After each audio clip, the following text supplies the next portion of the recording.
So one of the issues they are raising is that the government should come up with a welfare system for them to cushion them against the harsh economic as well as social impact of COVID-19. Those are some of the issues that we are following up for you.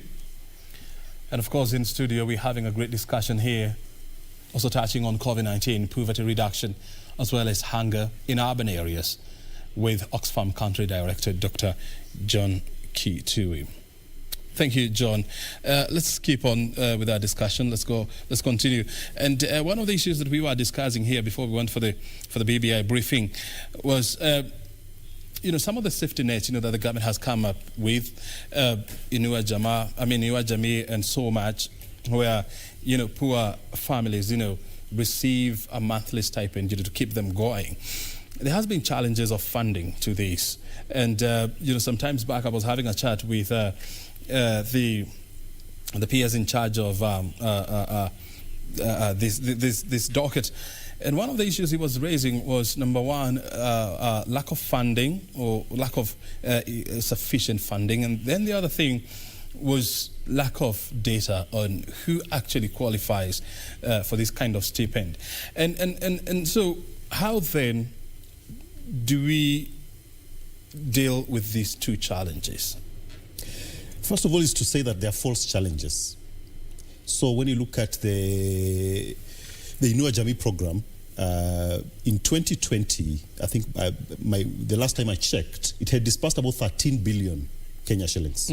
13 billion. That's very affordable to Kenya.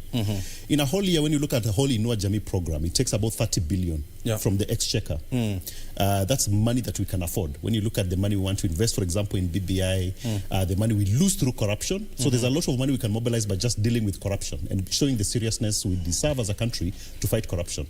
That's one of them. There is a lot of money that Kenya loses through illicit financial flows. So this either through corruption out of the country, there's money that corporates don't pay because of capital tax or registering in tax havens in like Mauritius, because of things like the double taxation agreements we have with other tax havens that just make sure that we have a lot of illicit financial flows out of this country.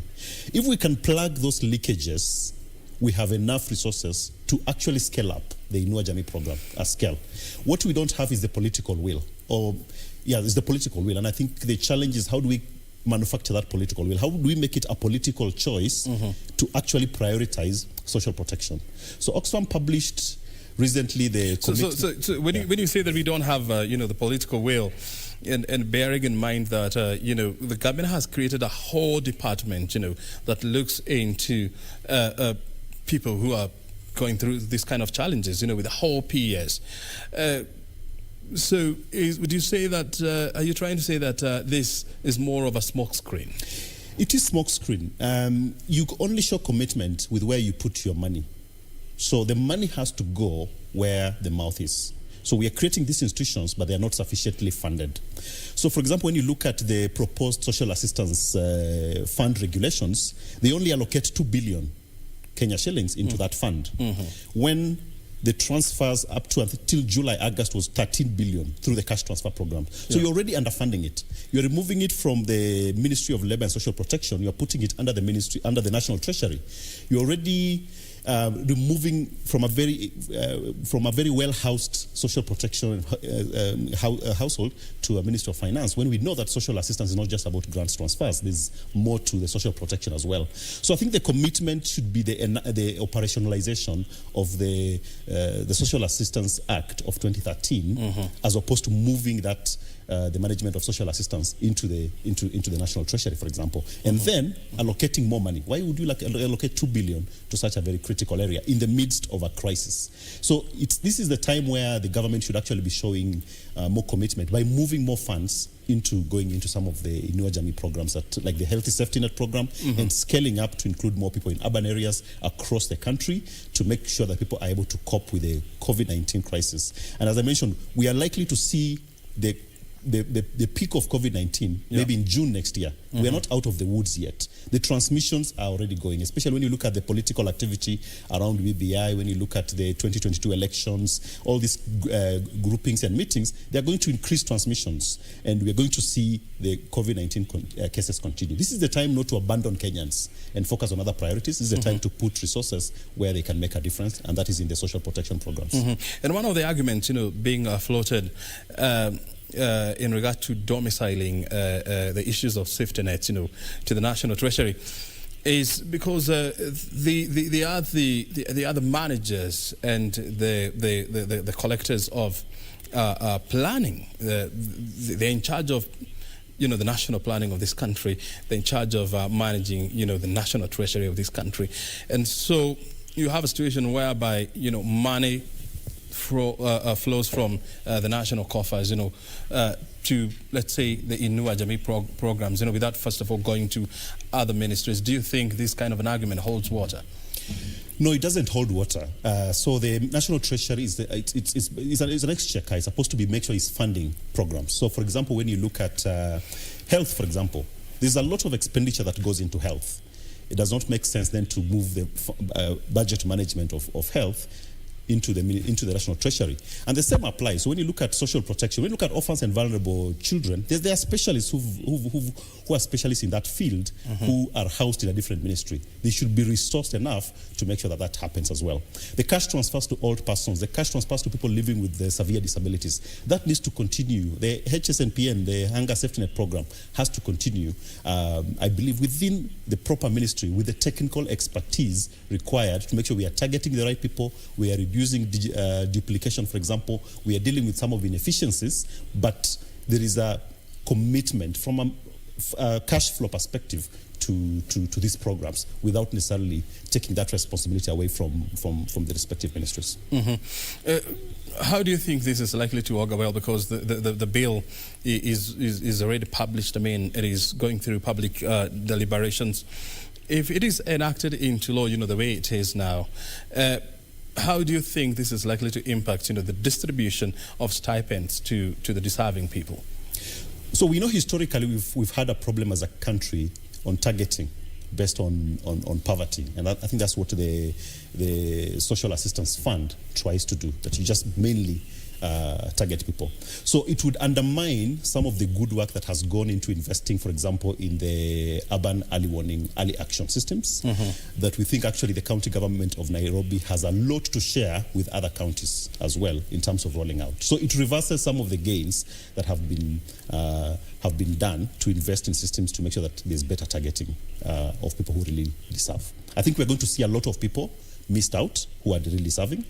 We're going to see elites, whether you are the wife of the village elder or you are the wife of the chief locally, being put on these lists as being targeted. So we are going to actually see people who are deserving drop out of the safety net programs, and people who are not deserving go onto it. Already we are suffering, we face the challenge of duplication, and we are trying to address that.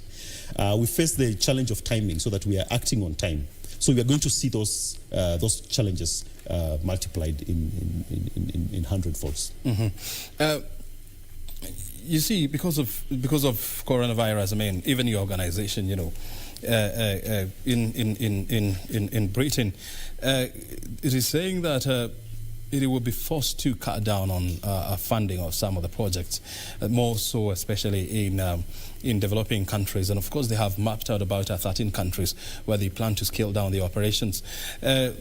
Kenya, of course, is not one of them, but they're also saying that they're struggling with the issues of funding because a lot of donors, they have pulled off. How will these impact your operations if there is a scale down in terms of funding to Oxfam operations here in Kenya? So I think when you look at the point you mentioned, I think when you look at many, especially European countries, that have been the main donors of development work in Africa, they are facing similar challenges like Kenya. And actually they are cutting down to invest more into their own social protection programs. So for example, many developed countries are already doing cash transfers to people who are vulnerable, who've lost jobs in their own countries. They're even going to rescue plans for corporate. So there's a lot of resources that are going to be retained in Europe. As Oxfam, as a country program, I think we are adjusting to that reality. We'll try to mobilize resources from wherever we are. But I think the big picture here is, as Africa, we need to also realize that we have enough resources to meet our own needs on the continent if we can seal off the leakages that ensure that as a continent we lose resources, whether we are talking about that's corruption, as I mentioned, illicit financial flows, or even extractive industries. That's another area that we've not really maximized the value add of our own wealth. So if we can be able to create jobs locally by adding value to the raw commodities we export out of the continent, we are able to create enough resources on the continent to actually finance some of this social protection. The necessity of non-governmental organizations is because the government is actually not doing some of the work. So when you look at the service delivery, whether it's in health or in education or social protection, if the Inua Jamii program was scaled to scale and all resources channeled there from regardless of the sources, then there would be no need for actually non-governmental organizations to do some of the work that we does. As Oxfam, the other area we are really prioritizing is to support the local civil society to step up. Because I think the future is national civil societies taking that space very seriously, mainly from an accountability perspective. So holding, whether it's county governments or national governments to account, to make sure that the resources and the commitments of the Constitution, for example, on the Bill of Rights are realized. That burden of responsibility has to fall on national civil society organizations, and I think it's a very good opportunity currently for such to happen. And I mean, for the last 50 years, of its existence, Oxfam, has implemented various, programs and projects, that are geared at, alleviating extreme poverty, not only here in Kenya, but in many parts of the country, parts of the world. They operate in 95 countries around the world. So, with the impact of COVID-19, likely to persist, and likely to ease, not less than 2 years, from now, this is likely to see significant drop in terms of funding going forward. How would these have a bearing on the ongoing projects and future projects? So the COVID-19 has really strained resources for organizations like Oxfam, which is true, but I think we are also seeing increased global solidarity. So as much as the resources are going down, there are also other governments that are increasing their funding on development as well. In the UK, Oxfam is trying to push the government not to cut the commitment on aid from 0.7% to 0.5% as proposed, because it's going to have huge implications on development globally. So I think as Oxfam, we are advocating for the global solidarity to continue. So the commitments that developed countries made on official development aid being at 0.7% of their budget, this is the best time to actually advocate for that developed countries actually resource that. But as I mentioned, I think there's a huge responsibility for African countries mainly to focus on what can we do to raise resources locally. There's plenty, and I think I would interest you in some of the reports that have been published, for example, by the Tax Justice Network Africa on illicit financial flows of the continent. It's mind-boggling, the amount of resources that just leaks out of this continent outside. We do not actually need foreign aid. We do not need foreign direct investment, because we lose more money than we actually get as ODA. UNCTAD, the United Nations Program on Trade, have reported that actually we lose about 88.6 billion US dollars per year. When you look at the amount of money that comes from either official development aid or foreign direct investment, it comes to about 75 billion US dollars per year. So we already lose as a continent a lot of funds. If we manage to plug some of those holes, then we would not really be scared about the reducing ODA or foreign direct investments because of COVID-19. And I think for me, that's what African countries need to work together. Maybe one last point. I think as African countries, I think I alluded to it as well, especially the extractive industries, adding value on some of these things we export as raw commodities, whether it's tea from agriculture or extractive industries, also trading more with each other. So it's been shown that Africa only trades about 15% with each other. When you look at Asia, for example, it's 60%. You look at the US, about 50%. Africa, we only trade with each other 15%. And that's why our economies have been hugely impacted by COVID-19. If the future economic model focuses on African adding value on the continent, trading more with each other, then we are a very, very rich continent with poor people. That has to change. It has to be that wealth remains on the continent as opposed to expropriated to Asia and to Europe.